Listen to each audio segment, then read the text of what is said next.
Welcome everyone. How are you? Today we will study chapter 2 of class 11 Relations and Functions exercise 2.3 question number 2 part 2nd. Find the domain and range of the function y equal to 9 minus x square. हमें यहाँ पर domain और range निकालनी है y is equal to 9 minus x square की। अब यहाँ पर भी हमने अभी पीछे जो क्वेश्चन नंबर 2 का फर्स्ट पार्ट किया उसमें हमने ये डिस्कस किया था कि या तो हमारे पास ऑर्डर पेयर्स होने चाहिए और या कोई कंडीशन होनी चाहिए जिससे हम डोमेन या रेंज निकाल सकें। लेकिन यहाँ ना तो ऑर्डर पेयर है और ना ही हमारे पास कोई कंडीशन है। तो अगर हमारे पास कोई कंडीशन नहीं है तो हम यहाँ पर कंडीशन खुद क्रिएट करेंगे। अब कंडीशन खुद कैसे क्रिएट करेंगे, हम ये देखेंगे कि ये फंक्शन किस टाइप का है। यहाँ पर ये फंक्शन जो है स्क्वायर रूट के अंदर है and square root is always positive. Square root of any number is always positive. कैसे पॉजिटिव है ये भी हम देख लेते हैं। तो यहाँ पर अगर हम 9 माइनस एक्स स्क्वेयर है, हम यहाँ पर x इक्वल टू 1 पुट करते हैं इसके अंदर, तो ये क्या रहेगा 9 minus 1 square is equal to 9 minus 1 का स्क्वेयर कितना हो गया 1 एंड दिस इज रूट 8। ये हमारे पास कितना आ गया रूट 8। Root 8 is positive. फिर हमने क्या किया 9 माइनस एक्स स्क्वेयर में हमने क्या पुट किया x इज इक्वल टू -1।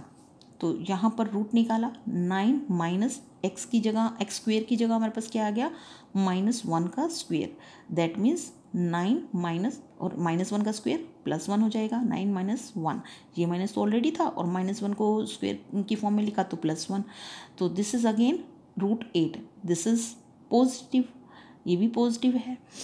अब उसके बाद जब हम इसमें 9 माइनस एक्स स्क्वेयर के अंदर x को 2 पुट करते हैं, 9 minus 2 square that is 9 minus 4 equal to root 5 and this is also positive, ये भी पॉजिटिव है।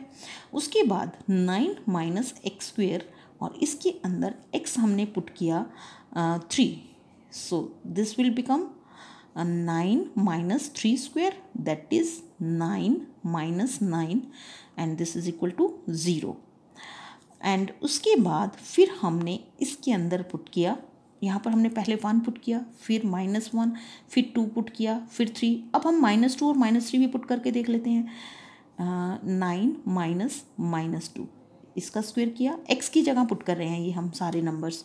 तो this is 9 minus 4 and again root 5। यहाँ +2 पुट किया था तब भी रूट 5 आया हमारे पास, -2 पुट किया तब भी हमारे पास रूट 5 आया पॉजिटिव। उसके बाद फिर हमने पुट किया 9 minus x square is equal to 9। हमने यहाँ पर क्या पुट किया x3 पुट किया था, यहाँ हमने क्या पुट किया है x को 2 और यहाँ हम x को पुट कर रहे हैं -3। तो -3 जब पुट किया तो यहाँ -3 x की जगह माइनस पुट किया, बाकी सारा एज इट इज़। तो ये हमारे पास आया 9 माइनस 9 क्योंकि -3 का होल स्क्वायर दैट इज़ 9 और ये माइनस हमारे पास ऑलरेडी है, so this is equal to 0। उसके बाद फिर हमने अब जहाँ पर हमने 1 भी ले लिया, -1 भी ले लिया, 2 भी ले लिया और 3 भी ले लिया, -3 भी ले लिया। अब हम 4 से चेक कर लेते हैं। -9 माइनस एक्स स्क्वेयर और x इक्वल टू 4 पुट किया इसके अंदर, 9 माइनस 4 का whole square that is equal to 9 minus 16 और यहाँ पर हमारे पास -7 का रूट आ गया। दैट मीन्स अभी हमने ये डिस्कस किया है कि square root is always positive. अगर स्क्वायर रूट ऑलवेज पॉजिटिव है तो दैट मीन्स हम ये वाली जो पॉजिटिव वैल्यूज़ हैं ये इसको लेकर चलेंगे, नेगेटिव को नहीं लेके चलेंगे, क्योंकि हमने अभी डिस्कस किया है कि square root is always positive. अब हम इसकी बात करें कि यहाँ तो नेगेटिव आ रहा है, तो अब तक जो भी हमने स्क्वायर रूट के बारे में पढ़ा है वो पॉजिटिव स्क्वायर रूट के ऑफ नंबर्स के बारे में पढ़ा है, नेगेटिव के बारे में हमने अभी तक नहीं पढ़ा। तो अब तक हम ये मान के चलेंगे कि square root of any number is positive. Negative जो नंबर्स हैं उनका स्क्वायर रूट जो है उसके बारे में हम चैप्टर 5 में पढ़ेंगे कॉम्प्लेक्स नंबर्स में। तो अभी तक हम ये नहीं यानी इसको इग्नोर करके चलते हैं। हम ये देख रहे हैं कि चाहे हमने इसके अंदर माइनस का कोई नंबर पुट किया तो भी पॉजिटिव वैल्यू आई, और अगर हमने प्लस का कोई नंबर पुट किया तो भी पॉजिटिव आई। -1 पुट करने से भी √8 आया, और +1 पुट करने से भी √8 आया, -2 पुट करने से भी -2 पुट करने से भी √5 आया। और तो इस तरह से ये सारे पॉजिटिव आए। और या फिर यहाँ से हम ये नोटिस कर रहे हैं कि कोई भी नंबर पुट करें या तो वो पॉजिटिव वैल्यू आ रही है और या फिर = 0 आ रही है। तो यहाँ से हमें ये पता चल गया कि जो रूट है वो या तो 0 के इक्वल आ रहा है या 0 से बड़ा आ रहा है, क्योंकि पॉजिटिव आ रहा है। तो दैट मीन्स हम यहाँ से ये लिख सकते हैं because square root is always positive, और ये हमने यहाँ से देख भी लिया कि पॉजिटिव आ रहा है या = 0 आ रहा है। तो यहाँ से हम ये देख लेते हैं कि this implies that 9 - x² root is greater than और = 0। यहाँ हमें कंडीशन मिल गई। जब हमें कंडीशन मिल गई तो हमें आधा क्वेश्चन तो हमारा वहीं सोल्व हो जाता है। ये हमारा कंडीशन आ गई कि √9 - x² इज़ ग्रेटर देन = 0, क्योंकि वो पॉजिटिव है या = 0 है। उसके बाद यहाँ पर रूट अगर हटाएं तो 9 - x² इज़ ग्रेटर देन = 0 लिख सकते हैं। अब हमें क्या चाहिए, डोमेन निकालने के लिए हमें x की वैल्यू चाहिए। यहाँ पर हम क्या करेंगे, सिर्फ x वाले एक्सप्रेशन को यहाँ रखते हैं अगर इक्वल का साइन हो तब, लेकिन यहाँ पर क्या है, और बाकी को उधर ले जाते हैं। लेकिन ये हम यहाँ पर नहीं कर सकते कि x को इधर रख के इधर ले जाएं बाकियों को, क्योंकि यहाँ पर ग्रेटर देन = है। तो हम क्या करते हैं, 9 - x² को यहीं रहने देते हैं। अब हमारा जो एम है वो इस 9 को हटाना है। अब इस 9 को हटाने के लिए हम इसको 3² - x² कर देते हैं। 3² - x² इसलिए लिखते हैं क्योंकि यहाँ पर आइडेंटिटी बन जाएगी हमारी a² - b² की। तो हम इसको क्या लिख सकते हैं, 3 + x × 3 - x is greater then = 0। अब इस पूरे एक्सप्रेशन को पॉजिटिव होने के लिए इन दोनों का पॉजिटिव होना ज़रूरी है। दैट मीन्स ये भी ग्रेटर देन 0 और ये भी ग्रेटर देन 0, क्योंकि अगर इनमें से एक भी नेगेटिव हो गया तो ये हमारी कंडीशन फॉल्स हो जाएगी। तो इसलिए हम पहले इसको ले लेते हैं, 3 + x is greater then 0 and 3 - x। यहाँ से हमें पता चलता है 3 - x is also greater than 0, क्योंकि अगर इनमें से एक भी <0 हो गया तो ये नेगेटिव हो जाएगा। अब पहले हम इससे x की वैल्यू निकाल लेते हैं और उसके बाद इससे। अब 3 को हटाना है, हमने x की वैल्यू लेनी है। तो जब हमें इनइक्वलिटी का साइन हो, दैट मीन्स ग्रेटर देन = हो या लेस देन = हो, तो उसमें हम क्या करते हैं, इसको हटाना है। ये +3 का है, अगर इसके साथ एक -3 और लगा दें तो ये कैंसिल आउट हो जाएगा। लेकिन जब हम -3 इधर लगाएंगे तो इधर भी लगाएंगे, हमने दोनों साइड करना है। अगर प्लस करना है तो दोनों साइड करना है, मल्टीप्लाई करना है दोनों साइड, जो भी हमने करना है दोनों साइड। तो यहाँ पर हमें क्या रिक्वायरमेंट है, -3 को ऐड करना। तो यहाँ -3 हमने ऐड किया, +3 ऑलरेडी है, और x + x and greater than = 0, और यहाँ पर -3 ऐड किया है तो यहाँ पर भी -3। तो ये तो कैंसिल आउट हो गया। तो x इज़ ग्रेटर देन = ये 0 - 3 दैट इज़ -3। एक कंडीशन तो हमारी, एक जो वैल्यू है, जो हमारी डोमेन की वैल्यू है, वो एक ये आ गई। उसके बाद अब हमारे पास ये एक्सप्रेशन भी है, अभी तो हमने इससे निकाली है, तो इसको ले लेते हैं। 3 - x इज़ ग्रेटर देन = 0। फिर वही करेंगे, इस 3 को हटाना है, -3 इस साइड भी हमने ऐड किया, ये -3 तो हमने अपनी तरफ से ऐड किया, ये जो ऑलरेडी है उसको हमने लिखना है, और -x भी इधर ही लिखेंगे। ग्रेटर देन = 0 इधर है, इधर हमने -3 एक्स्ट्रा लिखा है तो इधर भी -3 लिखेंगे।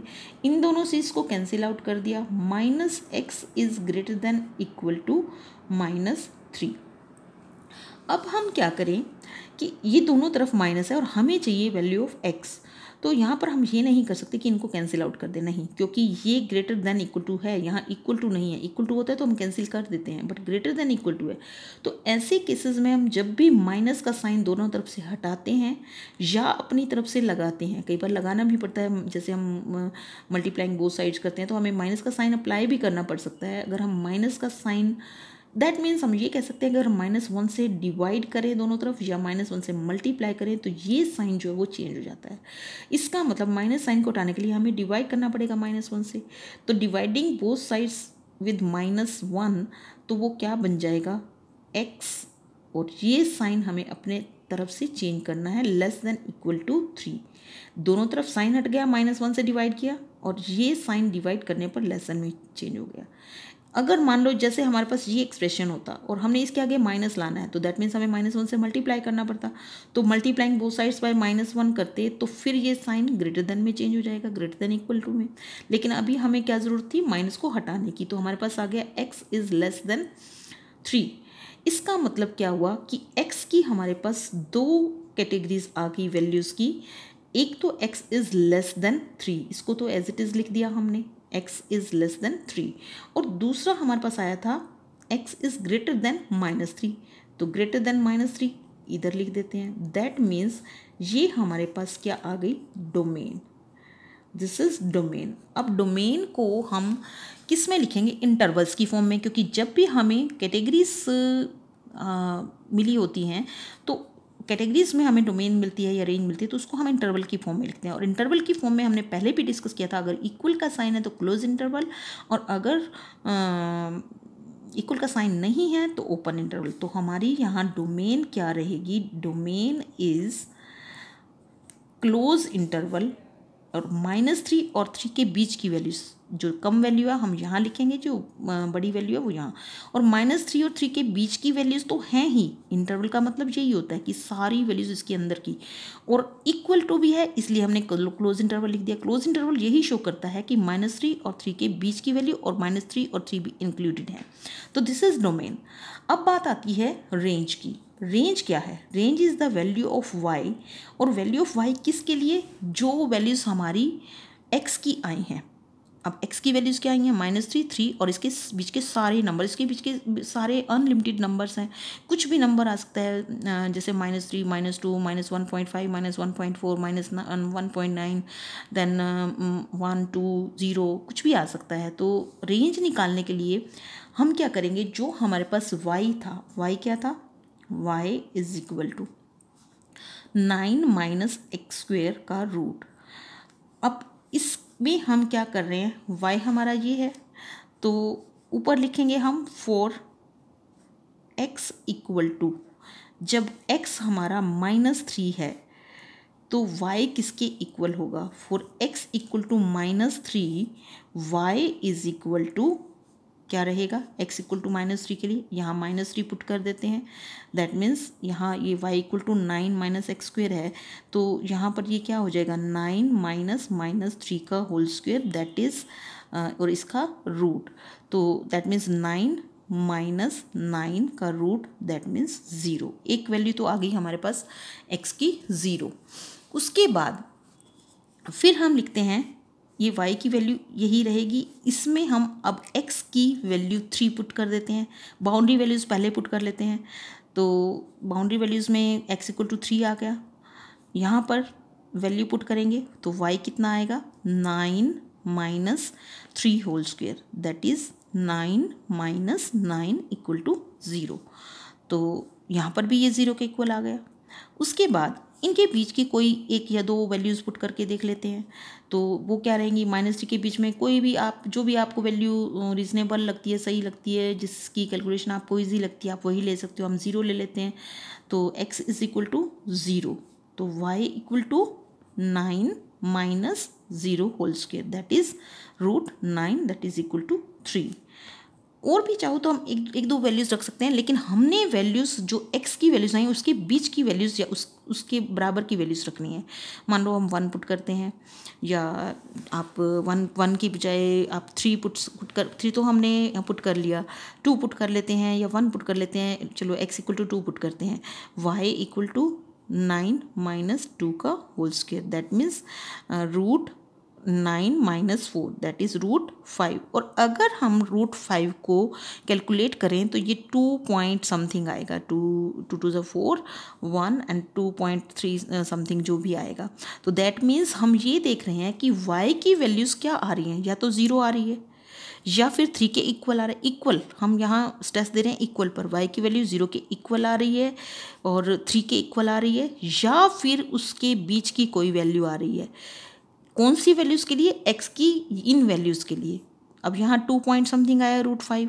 अगर हम और भी कोई इसकी बीच की वैल्यू पुट करेंगे तो वो 0 और 3 के बीच की ही वैल्यू आएगी y की। तो यहाँ से हम कंक्लूजन क्या निकालते हैं कि रेंज हमारी क्या हुई, रेंज इज़ इक्वल टू या तो 0 के इक्वल है या 3 के इक्वल है या उनके बीच की कोई वैल्यू है। तो दैट मीन्स बाउंड्री वैल्यूज़ क्या होगी, 0 और 3 के बीच में है, 0 3 और 0 और 3 इंक्लूडेड है, तो इंटरवल कौन सी हुई, क्लोज, और इंक्लूडेड है और इनके बीच की कोई भी वैल्यू, इनके बीच की वैल्यू कोई भी हम यहाँ से देख रहे हैं। तो इसका मतलब हम इसकी रेंज को कैसे डिफाइन करेंगे, this is 0 3 and all the values between 0 and 3. This is the range and this is the domain, and this is question 2 part 1. Thank you.